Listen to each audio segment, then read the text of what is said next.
What is a shoulder bridge pose? The shoulder bridge is a classic. It is primarily a backbend in the supine position. Your entire front of the body opens up.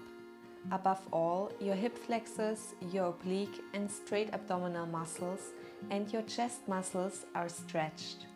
On the other hand, the muscles of your legs around the pelvic floor and especially the muscles in the lower part of your back are active. How to do this pose? Come into supine position, place your feet hip wide apart, close to your buttocks and place your arms on either side of your body. Press the feet into the mat and with an exhalation, lift the pelvis upwards. Either relax your hands on the floor or optionally clasp your hands under your buttocks and stretch your arms long. Continue to push your feet, hands and shoulders into the floor. Relax your buttocks and let your neck stretch.